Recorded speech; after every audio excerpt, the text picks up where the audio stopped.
I come here today to discuss a subject on which much of the destiny of the 21st century will hinge: the United States' relationship with China.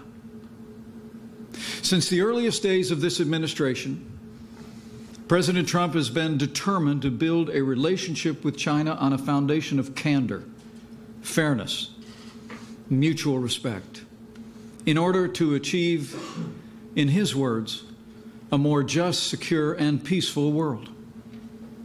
1 year ago this month, I spoke about many of Beijing's policies most harmful to America's interests and values, from China's debt diplomacy, military expansionism, its repression of people of faith, construction of a surveillance state, and of course, to China's arsenal of policies inconsistent with free and fair trade, including tariffs, quotas, currency manipulation, forced technology transfer, and industrial subsidies.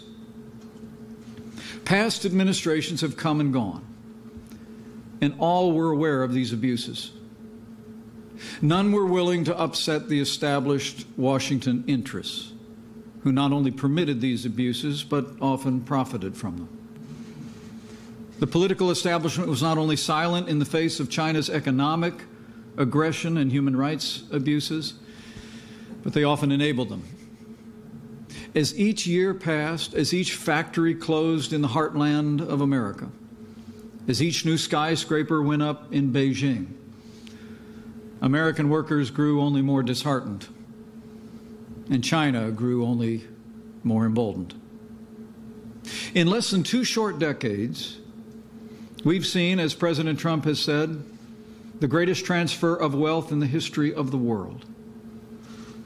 Over the past 17 years, China's GDP has grown by more than 9-fold. It has become the second largest economy in the world. Much of this success was driven by American investment in China. Beijing's actions have contributed to the United States trade deficit with China that last year ran to more than $400 billion, nearly half of our global trade deficit. As President Trump has said many times, we rebuilt China over the past 25 years. No truer words were spoken, but those days are over. As history will surely note, in less than 3 years, President Donald Trump has changed that narrative forever. No longer will America and its leaders hope that economic engagement alone will transform Communist China's authoritarian state into a free and open society that respects private property, the rule of law, and international rules of commerce. Instead, as the President's 2017 National Security Strategy articulated, the United States now recognizes China as a strategic and economic rival.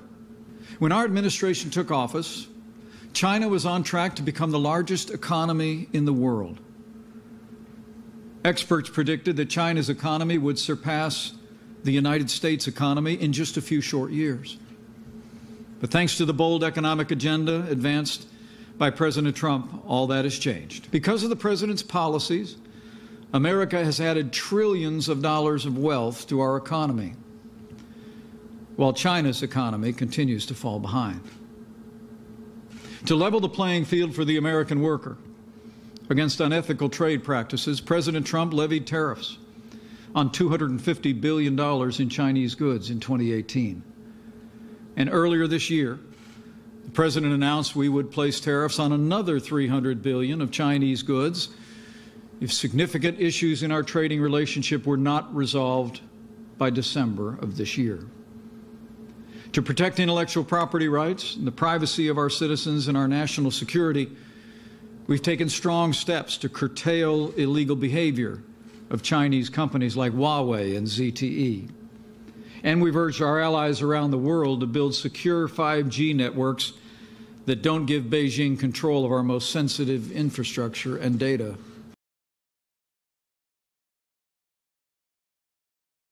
We've also called out the Chinese Communist Party for suppressing freedom of religion of the Chinese people. Millions of ethnic and religious minorities in China are struggling against the party's efforts to eradicate their religious and cultural identities. The Communist Party in China has arrested Christian pastors, banned the sale of Bibles, demolished churches, and imprisoned more than 1 million Muslim Uyghurs. We've held Beijing accountable for its treatment of Muslim minorities in Xinjiang when just last month President Trump imposed visa restrictions on Chinese Communist Party officials, as well as sanctions on 20 Chinese public security bureaus and 8 Chinese companies for their complicity in the persecution of Uyghurs and other Chinese Muslims.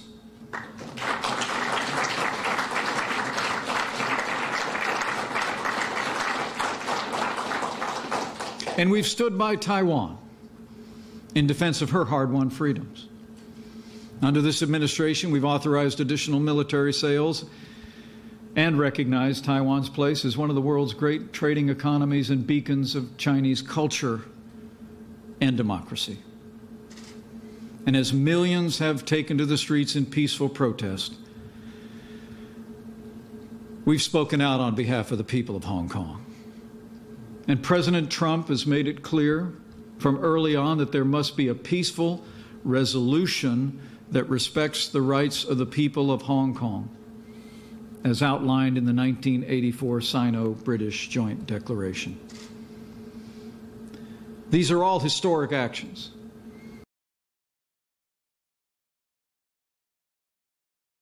I must tell you that in the years since my Hudson speech, Beijing has still not taken significant action to improve our economic relationship.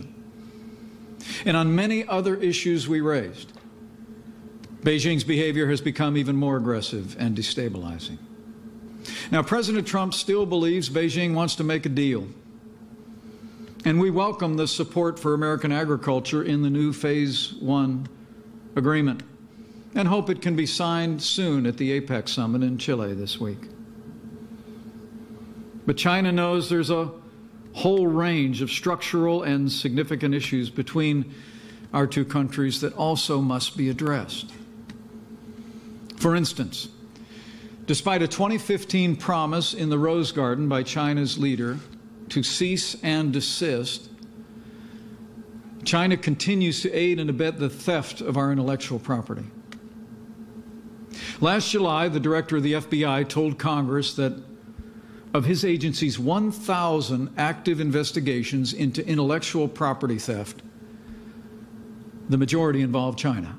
In March, Tesla filed suit against a former engineer who's been accused of stealing 300,000 files related to its own American-developed autopilot system before bolting for a job at a Chinese self-driving car company. And last December, the Justice Department revealed that it had broken up a nearly 4-year operation by a notorious hacking group within China's Ministry of State Security. These Chinese government officials stole the names and data of 100,000 U.S. Navy personnel, as well as ship maintenance information with grave implications for our national security. And today, China's Communist Party is building a surveillance state unlike anything the world has ever seen. Hundreds of millions of surveillance cameras stare down from every vantage point. Ethnic minorities must navigate arbitrary checkpoints where police demand blood samples, fingerprints, voice recordings, and multiple-angle headshots and even iris scans. And China is now exporting to countries in Africa, Latin America, and the Middle East the very same technological tools that it uses in its authoritarian regime. Beijing has also smashed the barriers between civilian and military technological domains, a doctrine that China calls the military-civilian fusion. By law and presidential fiat, companies in China, whether private, state-owned, or foreign, must share their technologies with the Chinese military.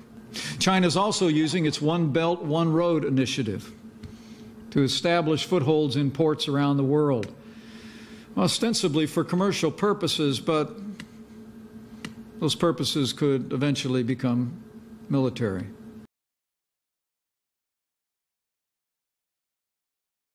But nothing in the past year has put on display the Chinese Communist Party's antipathy to liberty so much as the unrest in Hong Kong.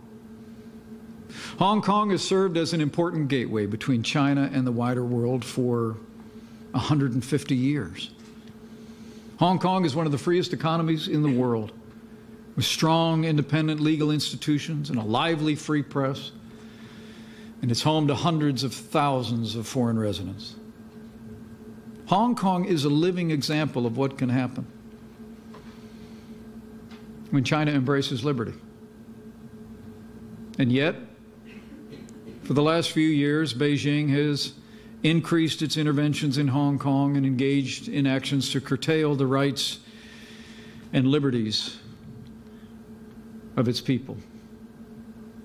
Rights and liberties that were guaranteed through a binding international agreement of one country, two systems. But President Trump has been clear. As he said in his words, the United States stands for liberty.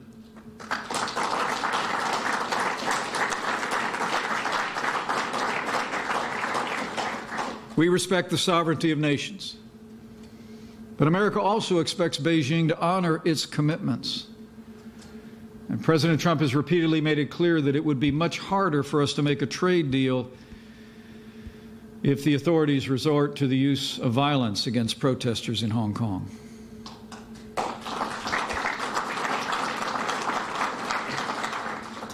Since then, I'm pleased to observe that Hong Kong authorities have withdrawn the extradition bill that sparked the protests in the first place, and Beijing has shown some restraint. In the days ahead, I can assure you, the United States will continue to urge China to show restraint, to honor its commitments, and respect the people of Hong Kong. To the millions in Hong Kong who have been peacefully demonstrating to protect your rights these past months, we stand with you.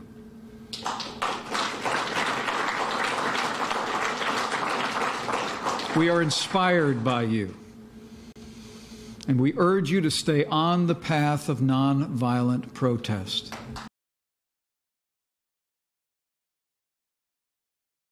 The Chinese Communist Party is also continuing to reward and coerce American businesses, movie studios, universities, think tanks, scholars, journalists, and local, state, and federal officials to influence the public debate here in America. Today, China is not only exporting hundreds of billions of dollars in unfairly traded goods to the United States, but lately, China has also been trying to export censorship. And far too many American multinational corporations have kowtowed to the lure of China's money and markets by muzzling not only criticism of the Chinese Communist Party, but even affirmative expressions of American values. Nike stores in China actually removed their Houston Rockets merchandise from their shelves to join the Chinese government in protest against the Rockets general manager's 7-word tweet, which read, "Fight for freedom, stand with Hong Kong." In siding with the Chinese Communist Party and silencing free speech, the NBA is acting like a wholly owned subsidiary of that authoritarian regime. When American corporations, professional sports, pro athletes embrace censorship, it's not just wrong, it's un-American. American corporations should stand up for American values here at home and around the world.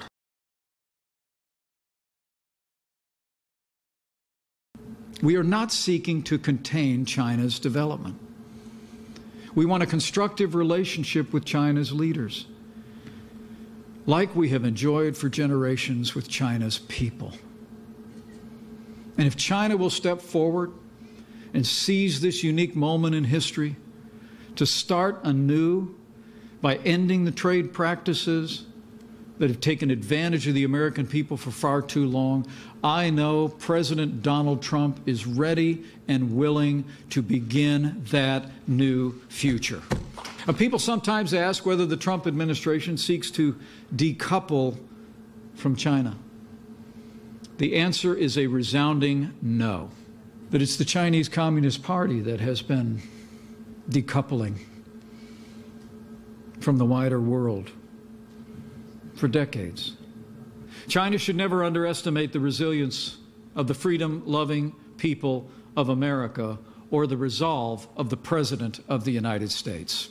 We will continue to negotiate in good faith with China to bring about long overdue structural reforms in our economic relationship. And as I heard again from him this morning, President Trump remains optimistic that an agreement can be reached.